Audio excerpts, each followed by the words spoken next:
Salut, ici Max Tash, j'espère que vous allez bien. Ça fait déjà un moment que je suis pas venu sur ma chaîne en tant que créateur, mais c'est pas grave, ce soir j'ai décidé de faire un dessin, je sais même pas ce que je vais faire, je vais le filmer, on va voir ce que ça donne, puis je vais pitcher ça sur les internets par après. Bonne chance! Donc, bienvenue dans mon espace de travail ces temps-ci. Je m'installe pas mal sur le divan. J'utilise mon ordinateur comme table. Très bonne idée. Que je choisis pas mal de la musique en background, souvent de la musique de jeux vidéo. Cette fois-ci, c'est un truc de Zelda, un medley mélancolique. J'utilise un crayon très pâle, donc 6H, un micron qui est un marqueur permanent waterproof, deux pinceaux un peu plus épais, un peu très mince. L'aquarelle, c'est du dernier aspect de ces temps-ci, mais en fait depuis un bout. J'utilise les feuilles test que je viens de tirer en fait sur une palette.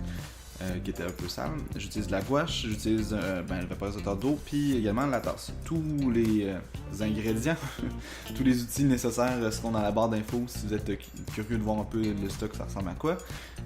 Donc, j'essaie de m'inspirer un peu d'un jeu que je joue ces temps-ci, Breath of Fire. J'avais souvent joué au 2 et au 3.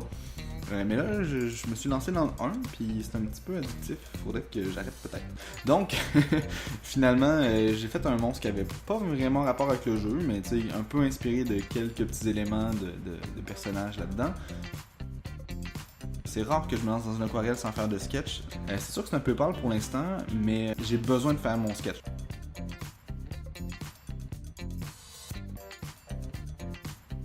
Là, vous voyez qu'il y a un crayon aussi à côté. J'utilise juste les faces dessus. Normalement, je vais peut-être l'utiliser une fois, mais c'est parce que j'étais déconcentré puis j'ai ramassé. Un peu par mégarde, genre maintenant. Donc, ce que je fais, c'est... Je fais mon sketch, puis comme c'est un crayon qui est très pâle, ben, je peux remettre des couches pour avoir des traits plus francs que je vais finalement ancrer.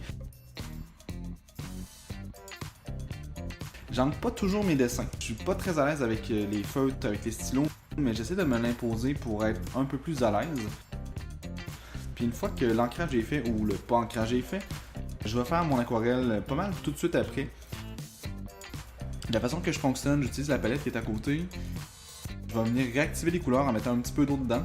Puis je vais en mettre au milieu pour pouvoir étirer les couleurs un peu plus, puis faire quelques mélanges des fois. Et pour ce dessin-là particulièrement, j'ai pas été très patient, fait que finalement vous allez avoir des couleurs un peu étranges parce qu'ils se sont mélangés ensemble, puis finalement j'ai fait bon, mais non, je les assume. Donc c'est un peu à ça que ça ressemble au final.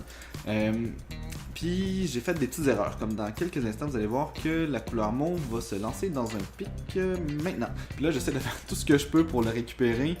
Quand je vois que ça fonctionne pas super bien, je le laisse tomber avec une napkin puis remettre la couleur par-dessus. C'est pas l'idéal, mais il y a toujours façon de rattraper des fois et sinon ben on deal avec. L'aquarelle c'est un médium un peu incontrôlable. Fait que là je fais un faux ombre en dessous avec la peinture très diluée. Puis une fois que je pense avoir fini mon dessin, ben, je vais mettre des reflets de lumière dessus. J'ai commencé à faire ça avec de la gouache que je dilue avec un peu d'eau. Puis pour vrai, je peux l'étirer longtemps. Même une fois sec dans ma palette, je vais venir rajouter de l'eau, puis ça va fonctionner quand même. Puis je viens corriger quelques petits traits par après une fois que c'est fini. Donc voilà le résultat final. Bon, c'est fait, j'ai refait une vidéo. C'est pas parfait, mais l'objectif c'est juste d'essayer de recommencer à en faire puis trouver une façon d'être efficace en faisant des vidéos. Ce soir c'était une espèce de monstre tentaculaire, escargot avec des pics, on sait pas trop c'est quoi. Puis c'est vraiment pas grave parce qu'il va y avoir d'autres dessins sur la même feuille. Je fais des feuilles saturées pour ceux qui suivent mon Instagram et mon Facebook. L'objectif c'est de casser le syndrome de la page blanche. Ce soir je me suis grisqué en commençant avec une page vide, mais c'est pas grave, ça a créé quelque chose, puis la prochaine fois il va y avoir quelque chose d'autre autour de ça. Donc c'est ça, c'est tout pour cette fois-ci. Sur ce, à la prochaine. Bon, salut! Aujourd'hui je suis là pour vous dire que je participe pour une deuxième année consécutive aux 24 heures de la bande dessinée Angoulême.